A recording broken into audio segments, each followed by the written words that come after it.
Good evening. Welcome. I see we have a few people ready and eager to jump in. And if you would like, please say a hello. I've been looking forward to getting together with all of you tonight.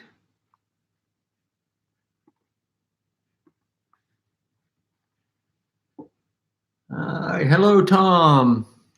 Welcome. Why don't we have a quick word of prayer? God of all that is holy and all that is human, look upon us and be gracious unto us as we draw near to you and seek to ponder the sacred words of long ago.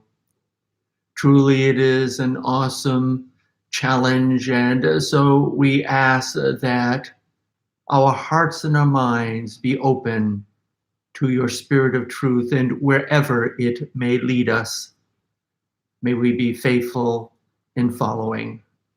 We ask this through our Lord Jesus Christ. Amen. All righty, so the lectionary reading for Sunday has to do with an argument that the disciples got into while they were journeying, I think it was from or to Capernaum. I'd have to go back and double check that. And, you know, I've always looked at this passage through the lens of what is greatness. And certainly there is a big difference between the way the world defines greatness and how Jesus and faith would describe greatness. In fact, as I was just talking, it reminded me of the eulogy that I gave at my father's funeral. I began by saying that my father was a great man. He wasn't great in the sense that he had a huge bank account like Bill Gates. He wasn't great in the sense that he won 7 Super Bowls like Tom Brady. He wasn't great in the sense that he changed the world like an Alexander the Great or someone like that. But my father was great in the way that Jesus defined greatness. And Jesus defined greatness by putting this child in front of the disciples. And my father was great in the sense that he embraced and saw the world through the eyes of his inner child. He truly appreciated, he felt blessed by simple things. And I remember him sitting at the kitchen table and just delighting at watching some birds splashing around in the water of a bird bath. And I can remember hearing him laughing out loud while reading the comics in the Sunday paper. So definitely there is a difference between the way the world defines greatness and the way Jesus defines greatness. Perhaps it's because of everything that's going on right now, though, that I looked at the passage for this evening through a slightly different lens, and through the lens of arguing. The disciples argued about who was the greatest. And I think from that perspective, this passage has a lot to say to us today. So let us listen to this passage from Mark's Gospel.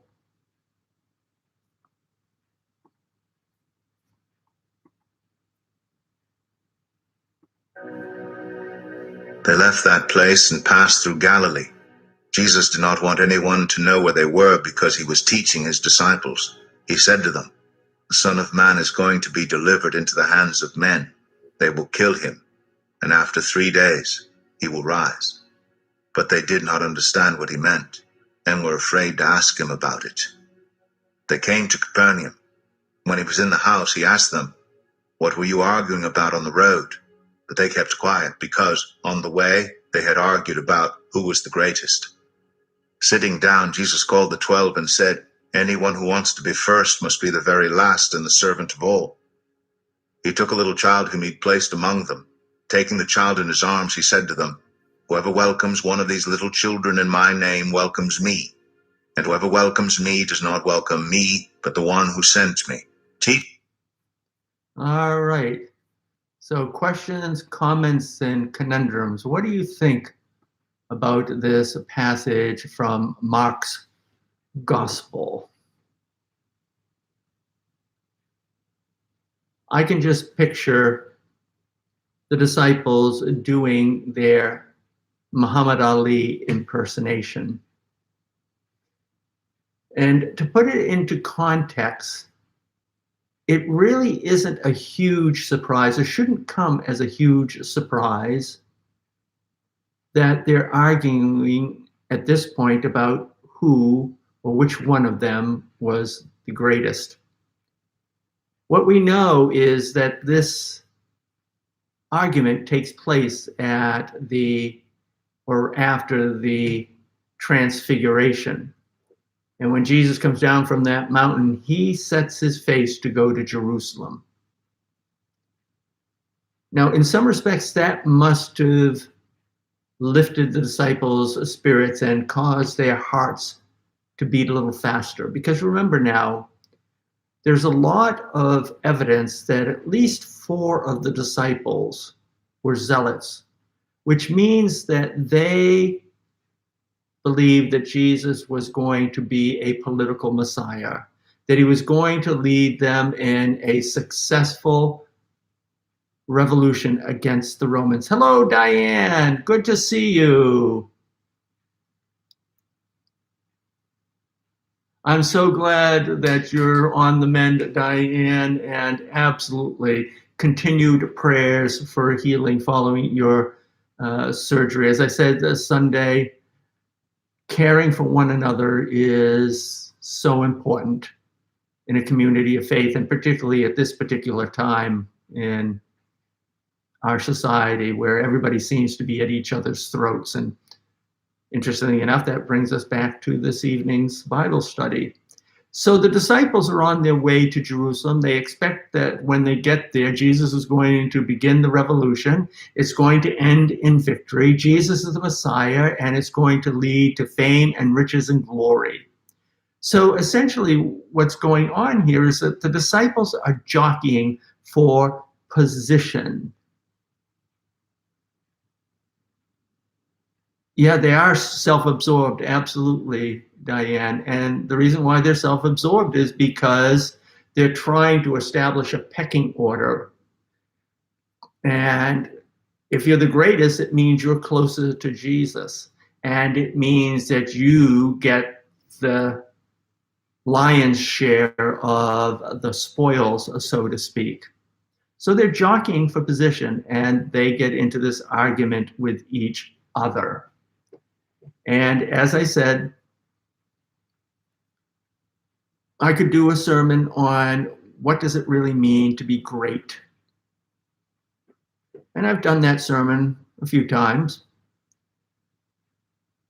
But this past week, as I reflected upon this passage, I began to focus on the act of arguing. And the disciples are arguing. And would it be safe to say that we live in a very argumentative society? You look at what's going on in Washington, and the politicians certainly arguing with one another. And I don't know about you, but I've gotten to the point where I say a plague on both your parties. Because I look at what's going on. And I keep getting this image of kids fighting in the sandbox. And what I see our politicians basically doing is, if you cut through all of the ideology and everything, what they're basically saying and doing is, I know I am, but what are you? And it is just frustrating and childish. And you see it in so many different ways. You see it in so many arguments about the various issues that we're dealing with now in this country. You see it in the arguments over immigration. You see it in the arguments over climate change. You see it in the arguments of vaccinations and wearing masks. And people are just at each other's throats. You go online into social media, and by the way, I will say it right out loud, social media is one of the evils of our time. It has great potential, but it also is fanning the flames and giving birth to so much hatred and divisiveness. You know, I'm reminded of an interview I saw a number of years ago with a contestant who was on one of those reality shows. And if you watch any of those reality shows, and I try to avoid them like the plague, at various points they bring the contestants in. Exactly, shocking. I agree with you, Diane. So they'll bring the different contestants into the soundproof booth, and they'll have an interview with them. And the person will comment on what's going on in the house or the competition or whatever it is. In this interview, this particular participant in a reality show said, you know, when they bring you into that soundproof booth, they don't just ask you questions. They stoke the fires, the flames, or my father had an expression for it. They stir the turds. So what'll happen is they'll say to someone, so what do you think about so-and-so who's been saying this about you behind your back? And this person said they do this because they want to generate controversy and they want to get everything stirred up, because that makes for more dramatic shows and it gets the ratings up. And if the ratings are up, then the producers and the company that's producing the show make more money. Absolutely true.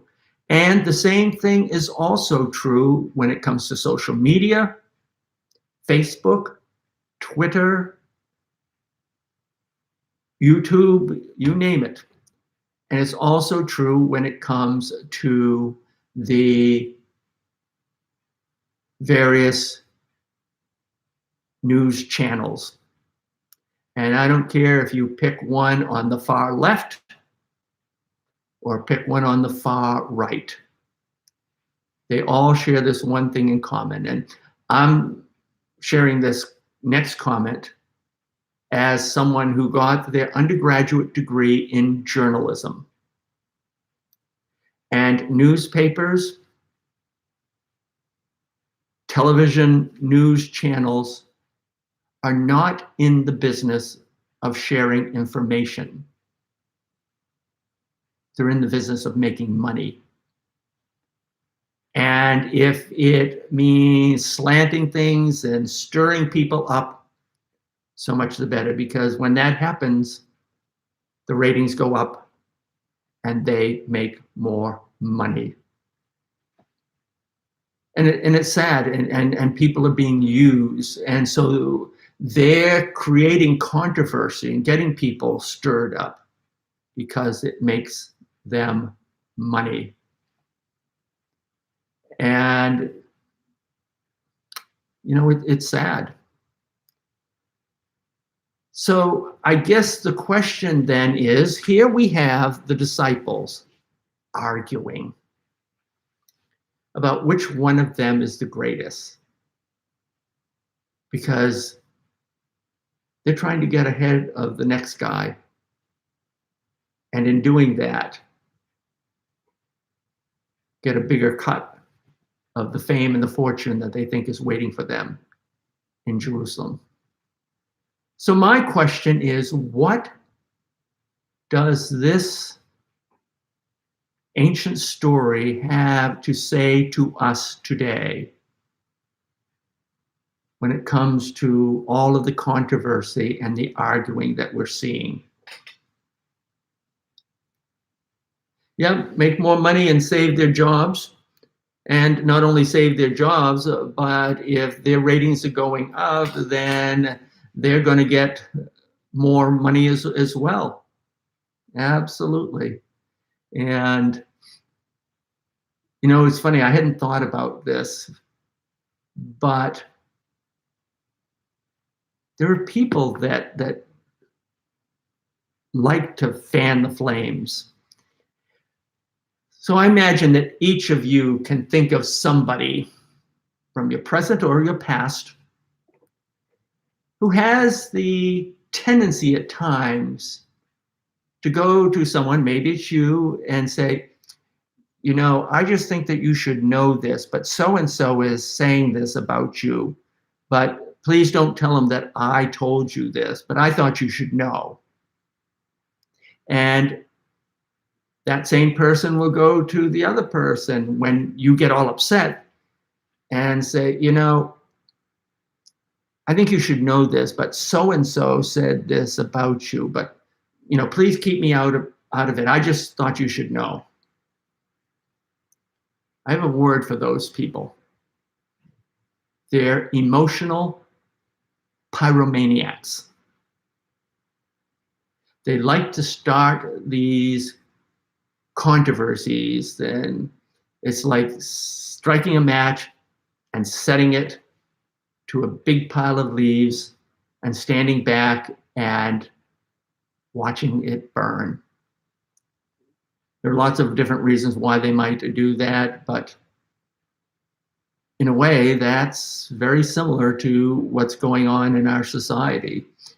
There are people that are fanning the flames and really encouraging the animosity and the anger and stoking the flames. So I think we have a good sense of the reality and the situation that we're dealing with. The question is, how do we handle this as a people of faith? And what does Jesus have to say to us in this particular story? And by the way, you will find this story not just in Mark's gospel, but you'll also find it in Matthew and you'll find it in Luke. It's interesting, there's slightly different slant on it, although it's all very similar. Luke tells us in chapter 9, verse 46, an argument arose among them as to which of them was the greatest. But Jesus, knowing the reasoning of their hearts, took a child and put him by his side and said to them, whoever receives this child in my name receives me, and whoever receives me receives him who sent me. For he is who is least among you is the one who is great. And then we go over to Matthew's gospel. And it's interesting because here the disciples are made to look less crass. Matthew 18, verse 1 says, at that time, the disciples came to Jesus saying, who is the greatest in the kingdom of heaven? And calling to him a child, he put him in the midst of them and said, truly I say to you, unless you turn and become like children, you will never enter the kingdom.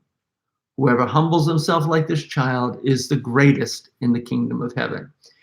Now, I think that the reason why Matthew has this slightly different twist is because Matthew's gospel was written to the Jewish people specifically. You'll find more reference to the Old Testament in Matthew's gospel than all of the other gospels, because Matthew was writing to a Jewish audience, and so he used their scriptures to make his case. And one of the clues that Matthew was writing to a Jewish audience is the way the question is framed. Who is the greatest in the kingdom of heaven? Matthew never uses the phrase kingdom of God. He always says kingdom of heaven, because for a faithful Jew, to use God's name in a context like that would have been considered blasphemous. So Matthew's writing to a Jewish audience. He doesn't want to offend his Jewish readers, and so he goes out of his way to not portray the disciples in an overly negative way, because after all, they were by and large Jews themselves. So instead of having the disciples arguing with each other over who is the greatest, Matthew has them come to Jesus and ask who is the greatest. So it puts them in a better light.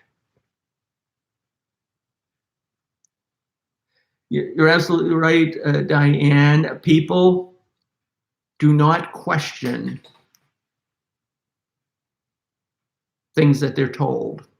And that's one of the problems with social media, is these instances of misinformation just keep getting spiraling out of control. I actually read an article last week that said that misinformation on Facebook gets many more clicks than true information on Facebook, which is kind of scary when you think about it. I can also tell you that when you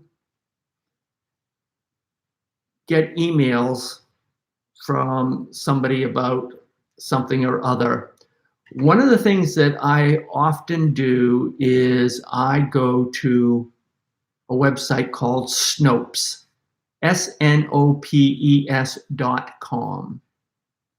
And this is a website that works to verify or refute misinformation that gets spread online and through emails. As an example, it hasn't happened much the last several years, but years ago, I would routinely get an email with, quote unquote, an online petition to sign to prevent the followers of Madalyn Murray O'Hair, the famous atheist, from, I forget, doing something or other, but completely taking God and religion off the air. And I went to Snopes, and it does a very good job of digging and finding the origins of these things. And the answer is it's absolutely not true. And basically what emails like this are all about, it's a phishing scam to get you suckered in and to get information from you that they can use to potentially steal your identity. But I do that all the time when I get an email. I do some research to either confirm or refute the misinformation that I may be getting, or whatever information I'm getting. So again, how do we as people of faith deal with all of this anger and this arguing? I mean, there's a part of me that I won't watch the news on television. I just get so upset and discouraged. I'll read articles, but because that allows me to keep a little more distance and objectivity. And I think the answer to the question, how do we as a people of faith deal and cope with such an argumentative, in your face, take no prisoners, fight for the death, cutthroat society that we're living through? And the answer is by looking at what happened that day as the disciples are walking along. Jesus knew what they were arguing about. And did you notice that he doesn't intervene in the midst of the argument? He doesn't get sucked in. I mean, theoretically, Jesus could have turned around and said, guys, knock it off. I just told you that I'm going to go on a cross when I get to Jerusalem. And you're arguing about which one of you is the greatest. Are you serious? Give me a break. After all that we've been through, you still don't get it? He could have gotten in their face. And that is the temptation when an argument is brewing. Somebody digs their heels in, you dig your heels in. You know what the hardest thing to do when somebody gets angry and starts yelling at you? The hardest thing to do is not get angry and yell back at them. Jesus could have done that as they were walking along. He could have nipped it in the bud and turned around and put them all in their place. But he didn't. He waited until they got to their destination and things had calmed down a little. And then he asked the disciples, so what were you talking about on the way? And I'm going to go back to look at the translation to see exactly. Yes. Notice in verse 33, and they came to Capernaum. And when he was in the house, he asked them, what were you discussing on the way? They weren't discussing, they were arguing. We know that because it says that in the next verse. But they kept silent, for on the way they had argued with one another about who was the greatest. So Jesus could have really gotten in their face again and put them in their place by saying, okay, you bozos, what was all that arguing I heard behind me as we were walking to Jerusalem? He doesn't do that. First, he waits, and then he responds in a way that I would say is this. He doesn't respond from the head, he responds from the heart. And he says, what were you discussing on the way? It's not confrontative, it's inviting. The disciples are still embarrassed because they were arguing about which one of them is the greatest. And so then Jesus brings this child and sets this child in front of them and says, you know, if you want to be great, you got to be like this child here. Now I ask you, which way would it be easier for the disciples to hear what Jesus was saying? And put yourself in their shoes. You, one of the ones who have been arguing. Are you going to be able to hear and learn if someone comes to you and says, that was really stupid what you were doing. What were you arguing about? Or are you going to respond if someone says, you know, if you're really interested in what greatness is all about,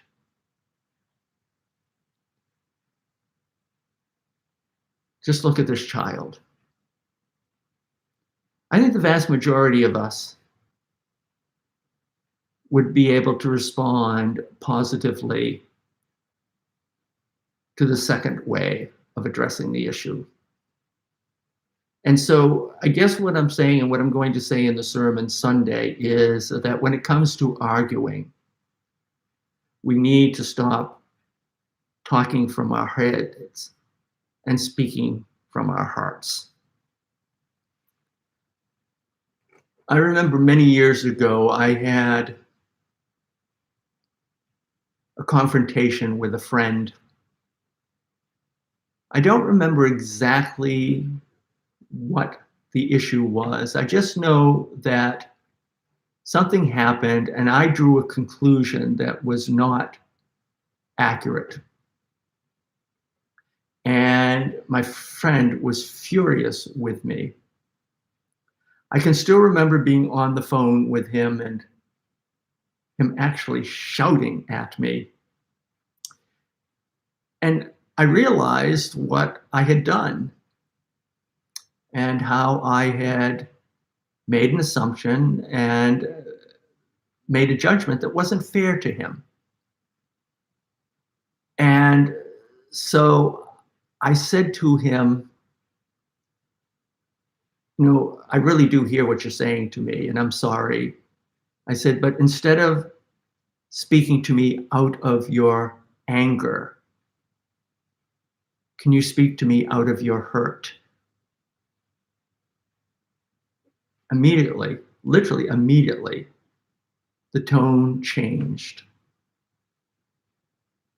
And we were able to discuss what happened and bring healing to that moment. See, that's the problem. When we get into an argument, we fight from our heads. Well, I know that you said this, but that can't be true because this is true too, and that proves that you're wrong. And that gets us nowhere. Jesus didn't do that with the disciples. He could have said to them, come on, look, I just told you I'm going to be crucified. And you're worried about who's the greatest? If Jesus had done that, the disciples would have probably shut him off. I know I would if somebody responded to me in that manner, but instead he spoke from his heart and said, if you really want to know who the greatest is, take a look at this child, this innocent child, this child who is at the point in their life where they're learning and trying to understand so many things. And so, again, in an argument, the challenge is to speak from your heart, not from the logic in your head. I give you an example of this, and this actually just happened today. It's not actually a confrontation. Using innocence of a child to dispel anger. Jesus was a smart cookie. So one of my pet peeves is when I go into a convenience store and I buy a few items and I give the person behind the counter my money.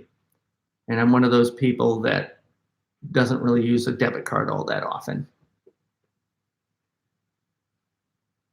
What really bothers me is you got 3 or 4 items that you're trying to gather up. And say your change is $4.72. And the cashier, whatever they're called now, puts the 72 cents on the bills and hands it to you. I mean, what are you supposed to do? You get these items and everything, and so this one particular clerk has been doing this for a number of years when I go into this convenience store. And so about a month ago, I started doing something different. So he would hand me the bills with the change, sometimes falling off the bills. So what I started doing is I would take the bills and I would put them on the counter. And then I would just calmly gather up the coins, put them in my pocket, then take the bills and put them in my wallet. And then I would take whatever items I had bought and I would leave. There's a part of me that wants to say, don't you know how to change to me correctly? That would be speaking from the head. But by doing this way, I was silently speaking from the heart. Because I was showing him that the way he was giving me change is kind of rude, and it makes it difficult for me. And that's really what courtesy is all about, is keeping in mind the needs and the feelings of those around you. So again, for about the last month and a half, I would just gently set the bills down on the counter. I would pick up the coins, put them in my pocket, take the bills, put it in my wallet, and say thank you, and I would leave. Today, when he gave me my change, he handed me the bills with one hand and the change with the other hand. Now, that might be a very minor thing, but I really do believe that when we have issues, when we have problems, when we have conflicts, we need to speak from the heart rather than from the head. It may not work every time, but I will guarantee you that it greatly increases the possibilities of a positive outcome. And I was thinking about this today in terms of the whole mask controversy. And I will say that there's a part of me that gets very angry when it comes to this whole issue. And, I absolutely agree. If somebody does not want to wear a mask, that's their right. And if they don't want to send their children, or they don't want their children to wear a mask, as a parent, that's their right. But you don't have the right to behave and act in a way that puts my health and well-being in jeopardy. I can tell you that in the last week, I have 2 friends and 2 people I know who have been vaccinated and have gotten breakthrough cases of COVID. And so if you don't want your kid to wear a mask, fine, homeschool them, but don't send them to school to potentially infect other people and risk their health. So that's my head talking, okay? Today, as I was reflecting on this passage, suddenly I had a different way of looking at this and potentially responding to it. And this is the thought that I had. Instead of getting angry and lecturing someone about behavior that puts me at risk, if they want to risk their own lives, fine, but they don't have the right to risk my health. Instead of doing that, what I thought of is responding in this way. I understand that you don't want to wear a mask and you don't want to be ordered to wear a mask. And there's a part of me that doesn't like being told what to do either. But not wearing a mask makes me very sad, because it makes me think that you really don't care about me and my well-being. And I know that's not the case, but that's what it feels like to me, is that you don't really care about me. And that hurts, and that makes me sad.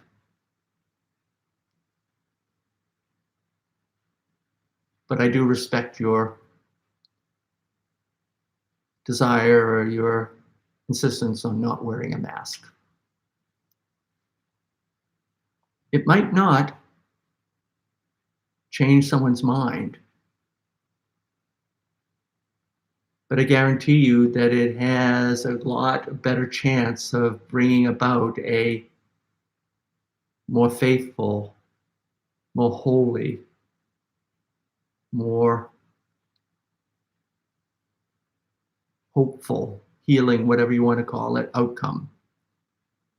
What we see in Jesus in this passage is someone who doesn't take the bait, so to speak, and get into the argument. He waits. And then when they get to their destination, he speaks to the disciples not from his head, but from his heart. And that makes all the difference in the world.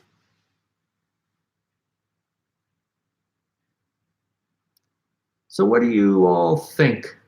And I'm hoping people are still here because I've just got a message that says your connection is unstable. Please wait while we try reconnecting. And I'm hoping that that is referring to the connection to YouTube, and the unstable does not refer to me. Oh, good. Thank you, Tom, for reassuring me that I have not been preaching to the wind, so to speak. Any other questions? I'm actually looking forward to the sermon Sunday. I could feel the Spirit moving. Hi, Diane. Good. I'm glad you're still here too. I could definitely feel the Spirit's presence as I was sharing. And, I become more and more convinced that this is what we as a people of faith are being called to do at this frightening moment in our journey as a quote unquote nation under God. That we have to live our faith in a way that shows people that you can disagree without being disagreeable. That shows people that in the kingdom, greatness isn't defined by being right. It's defined by how much you love.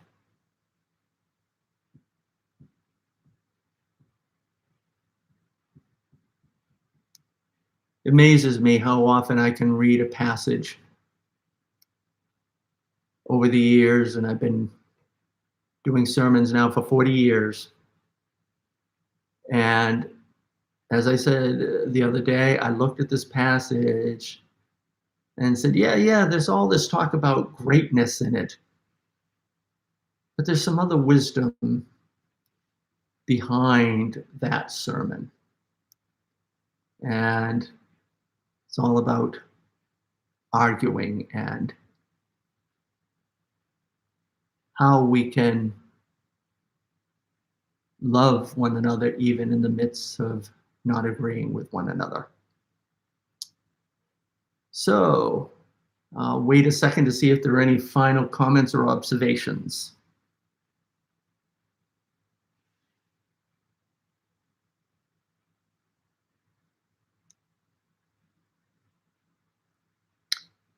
Seeing none, I thank you for being with me this evening. And yes, bring love into the equation. Absolutely, Tom. And love should be the outcome, not who wins and who loses. Because when you think about it, when the outcome is love, everybody wins. Thank you all. God bless.